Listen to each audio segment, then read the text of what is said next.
Namaku Maulana, si Bolang dari desa Seborok Krapyak, Kecamatan Banyu Urip, Kabupaten Purworejo, Provinsi Jawa Tengah. Kali ini aku, Rizky dan Barkah bertugas mengantarkan kelapa ke rumah budeku. Jaraknya lumayan jauh loh teman. Supaya perjalanannya tidak terasa, kita seru-seruan bermain sepeda ontel dengan teman-teman lainnya. Membawa muatan berat di sepeda seperti ini, keseimbangan harus dijaga teman, supaya nggak jatuh.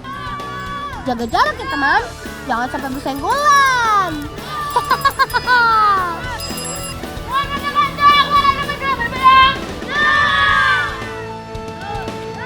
Saatnya berpisah dengan teman-teman yang lain. Ayo Rizky, Barkah, ikuti aku. Aduh, Barkah, jaga jarak dong. Keranjangmu menyenggol keranjangku nih. Aduh, wah. Tuh kan, jadi nyemplung ke sungai deh Barkah. Tolong, koncoku tibut. Barkah, Bolang. Belat turuk.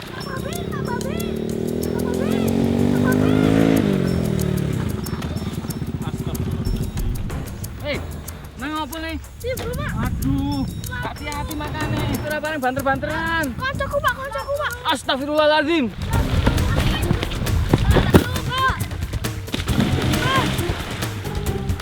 Wah. Deklan. Nah.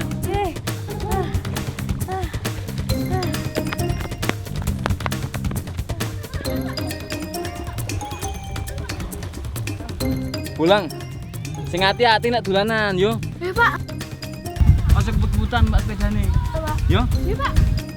Untung saja ada Pak Babin. Terima kasih ya Pak.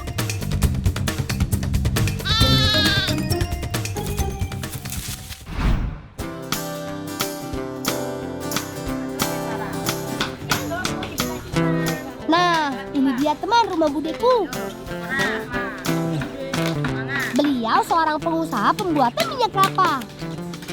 Budeku tinggal di desa Kedung Kamal, Kecamatan Grabak, Kabupaten Purworejo. Daerah ini memang dikenal sebagai sentra kelapa. Biasanya Bude mengolahnya menjadi minyak kelapa. Tapi kali ini aku mau mengambil tepoknya saja, karena ibuku yang memesannya. Tepok yaitu ampas dari pembuatan minyak kelapa. Dalam sehari, Bude dan para pekerjanya biasa mencungkil 2.500 butir kelapa. Wah, banyak juga ya. Dek, pas mau aku pit-pitan, aku guyon karo Barkah. Yuk bare tiba. Wedhuse mlayu. Ya wes, yang penting Vira selamat lang. Nggih. Teman, doakan ya, semoga si Cempe kambing kesayanganku cepat ditemukan. Lan, iki cepet ranjange dibawa ning buri ya, dikum. Nggih. Nah, mana nih? Yo.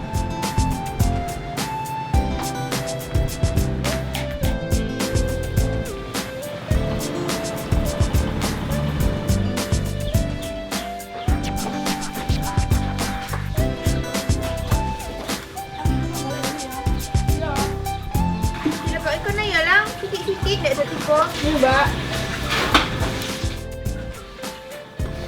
Oh iya teman, daging kelapa yang sudah dicungkil harus direndam selama 1 malam. Kata Bude, perendaman berfungsi melunakkan daging kelapa, juga memperbanyak kandungan santan ketika diperas nanti. Untung saja kakak sudah merendam daging kelapa kemarin, jadi bisa langsung diolah nih. Lang, wis rampung, Lang. Digorone diparut ya. Nih, Mbak.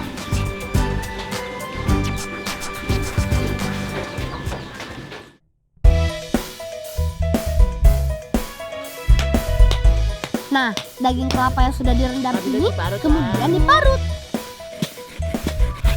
Ayo semangat teman-teman memarutnya. Untuk menghasilkan santan lebih banyak, pastikan arah parutan bergerak memotong serat kelapanya teman.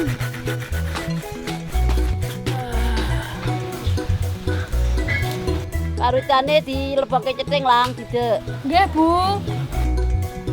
Parutan kelapa harus segera diolah sesaat setelah diparut. Ini untuk menghindari bau apot yang muncul akibat reaksi dari udara sekitar. Aku harus bergegas membawa hasil parutannya.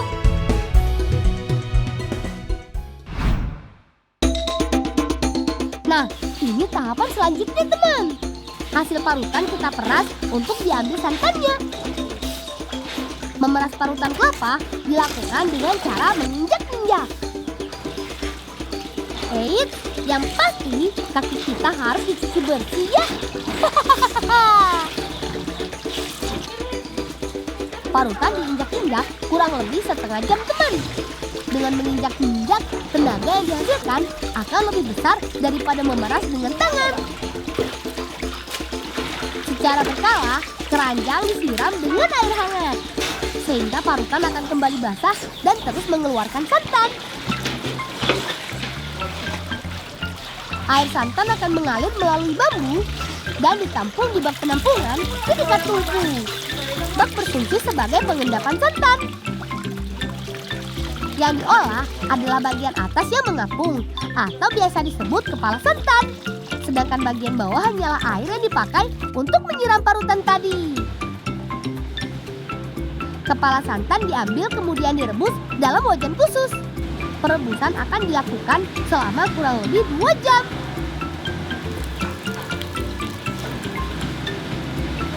Tanda bahwa minyak telah keluar dapat kita amati pada permukaan bahan. Jika sudah mulai menggumpal, berarti minyak kelapa telah terpisah dari ampasnya. Oh iya teman, kita harus hati-hati melakukan pemindahan ini. Sebab minyak yang kita pindahkan sangat panas. Ketika masih di bak pengepresan, minyak telah mengalir di penampungan. Tetapi ini hanya minyak yang terpisah dari ampasnya. Oleh karena itu kita harus memeras ampasnya lagi. Pada ampas inilah terdapat minyak dalam jumlah yang banyak. Pengepresan akan dilakukan 2 kali sampai ampas benar-benar tidak mengandung minyak lagi. Ampas inilah yang disebut tepo, teman. Per kilogramnya harganya Rp40.000. Oh, ini tuh tujuannya tuh. Nah, iya. Dari potong ya. Kilang tepone dadi. Kau bali nggo budemu, minyake nggo Pak Lemu. Oh, nggih Bude, matur nuwun.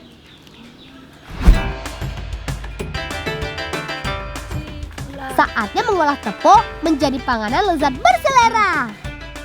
Pertama-tama, potong terlebih dahulu teponya ya teman. Eits, sampai lupa. Siapkan bumbu-bumbunya. Seperti bawang putih, bawang merah, ketumbar, kemiri, jahe. Soal bumbu, serahkan saja ke Bu Desri. Beliau jagonya. Hati-hati ring ini sih ya. Lagi bumbune wis dadi, nyak tinggal dibacem. Oh, nggih Bude. Tahapan selanjutnya, kita serahkan ke Mbak Indah. Karena kalau kita yang masak, bisa-bisa jadi gosong deh.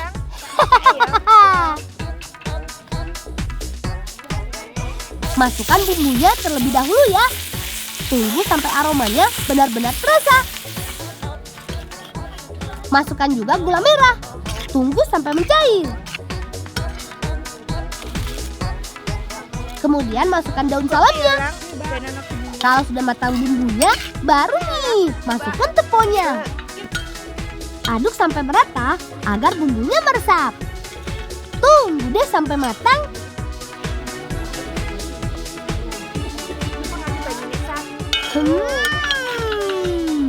Aromanya sedap sekali. Gak sabar untuk segera menyantapnya.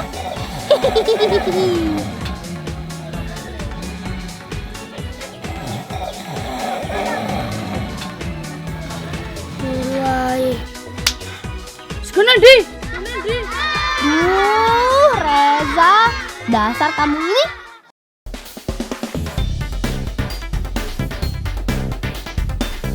Tara, ini dia bacem tepo khas Purworejo buatan si Bolang. Ayo segera disantap. Au. Ini gegernya abang temen nih, Pak. Ya abang lah. Mau ban nulungi si Bulang ning kali nyemplung ya lu. Aku kan wis tuwa. Balung tuwa. Maaf ya Pak Babin, gara-gara nyemplung ke sungai Pak Babin jadi masuk angin. Semoga cepat sembuh ya Pak. Pak, monggo didahan. Ki gaweane Mbok Deku ki enak banget. Apa ki koyo rendang? Rendang desa. Iki jenenge kethek kan? Kalau sumen kowe? Pedesku hilang, Pak. Hah? Mau kae pasti, Bung. Lah iya pada kali. Ya wis, rasa sedih. Nek isi rezeki, engko bakal ketemu. Ya. Iya, Pak. Amin Pak, semoga kambingku si Cempe lekas kembali. Kanjang malah turu kae. Hei, Re. Dah, tangi, Bek, tangi, Bek.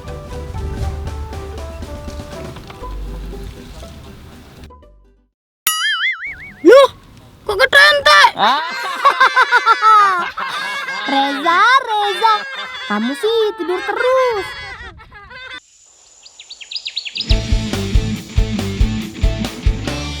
Satu, dua, tiga. Ayo teman-teman, kita angkat lempengan besinya ke tempat pembakaran. Oh iya, lempengan besi ini yang menjadi bahan utama untuk membuat wajan besi. Lempengan besi harus dibakar dengan suhu tinggi. Tidak hanya di bagian bawahnya saja, bagian atasnya juga harus kena api. Sekam jadi bahan bakar untuk bagian atas lempengan besi. Ayo teman-teman, kita bantu ambil. Tidak lama saat besi disimpan di atas tempat pembakaran, sekam harus langsung disimpan di atasnya. Proses pembakaran besi yang cukup tebal seperti ini perlu waktu sekitar 1 jam lamanya. Berbeda dengan besi-besi yang tipis. 15 menit juga cukup. Sudah siap angkat tuh lempengan besinya. Harus segera dibawa ke tempat pembentukan. Awas, besi panas, besi panas. Ayo Paman, semangat. Ini bagian paling seru. Besi dipukul oleh banyak orang supaya berbentuk seperti wajan. Gak cuma asal pukul, tapi harus tahu bagian mana saja yang harus dibentuk. Kalau teman di rumah nggak terbiasa, jangan tiru adeganku ini ya. Berbahaya. Untuk menghasilkan bentuk wajan yang sempurna, perlu beberapa kali proses pembentukan. Jadi, nggak cuma sekali saja. Kalau besi sudah nggak bisa dibentuk, besi akan dibakar kembali dan dipukul lagi setelah panas. Proses ini akan terus berulang sampai lempengan besi sudah berbentuk wajan. Kata Paman, dalam 1 hari tempat produksi wajan besi ini bisa menghasilkan 10 sampai 12 buah. Harganya pun bermacam-macam, mulai dari 500.000 sampai 2 jutaan, tergantung ukuran dan ketebalan besinya. Kalau sudah rapi, tinggal masuk ke tahap akhir. Rapikan permukaan wajan yang belum rata dengan palu. Bagian sisi luarnya juga harus digosok sampai halus, supaya aman dan gak tajam saat digunakan.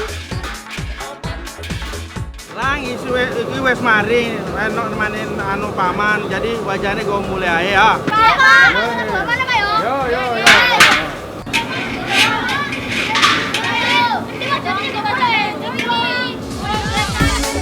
Wah, kami dapat wajan dari Paman. Asik. Bisa dipakai untuk memasak di rumah nih. Terima kasih ya Paman.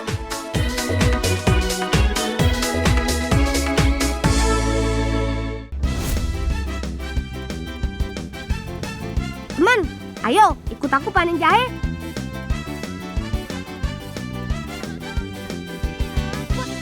Satu, dua. Kami terlalu semangat Paman. Kalau sudah dapat, tinggal bersihkan tanahnya. Bagaimana teman-teman? Kalian sudah dapat jahenya belum? Kata kakak, akhir-akhir ini banyak yang mencari jahe. Karena jahe sedang menjadi perbincangan banyak orang. Jahe sangat baik dikonsumsi untuk meningkatkan daya tahan tubuh kita. Apalagi dunia sedang berjuang melawan virus corona atau COVID-19. Nah, Salah satu cara menghindari virus corona ya dengan menjaga daya tahan tubuh.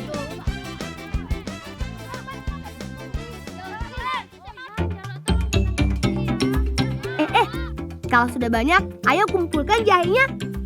Pilih-pilih, kemudian masukkan ke dalam keranjang.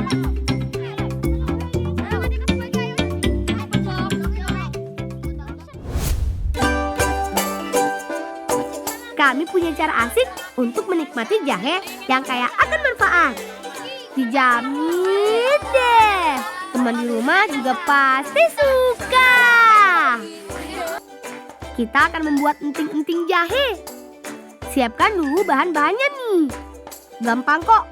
Jahe, kelapa, wijen, dan gula pasir. Sekarang bantu Bibi menyiapkan jahenya yuk. Parut jahe emprit sampai halus.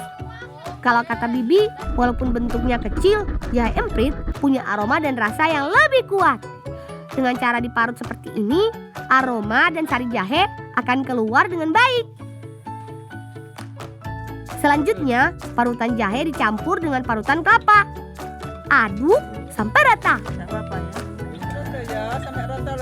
Kalau sudah, tinggal kita sangrai deh. Wajannya besar. Oh iya, ini kan wajan besi yang Paman beri tadi. Wah, cocok nih. Perlu wajan besar dan panas untuk menyangrai, supaya hasilnya cepat matang. Kalau bahannya lebih banyak, pasti perlu waktu lebih lama lagi.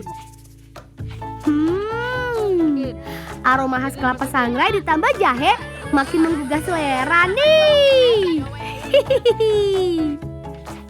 Saat bahan sangrai sudah setengah matang, tambahkan wijennya. Kemudian aduk lagi sampai tercampur. Bahan sangrai sudah siap. Sekarang tinggal proses pembentukan. Caranya gampang. Siapkan wajan lain yang lebih kecil. Kemudian panaskan. Masukkan gula pasir sampai meleleh menjadi gulali. Cukup 3 sendok saja. Kalau sudah, tambahkan hasil sangrai tadi. Kemudian aduk sampai merata. Tunggu beberapa saat. Saat semua sudah tercampur, langsung angkat deh. Prosesnya harus cepat teman. Setelah diangkat, langsung dibentuk dengan cara digiling menggunakan gedebok pisang. Oh iya, sebelum digunakan, gedebok pisangnya harus sudah diolesi minyak kelapa ya, supaya nggak lengket.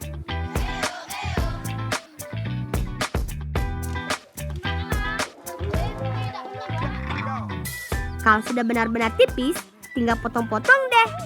Hati-hati ya, panas sedikit tidak apa-apa deh. Nah, sudah jadi. Gampang kan?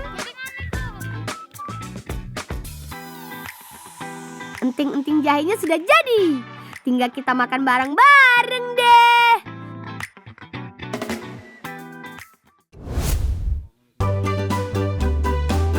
Ada 10 bahan rempah yang kita pakai untuk membuat minuman tradisional ini. Seperti biasa, untuk memberikan hasil dan khasiat yang baik, jahe, serai, dan pala harus kita geprek dulu sampai setengah hancur, supaya sari dan aromanya bisa keluar. Kalau sudah, tinggal rebus deh. Siapkan air rebusan.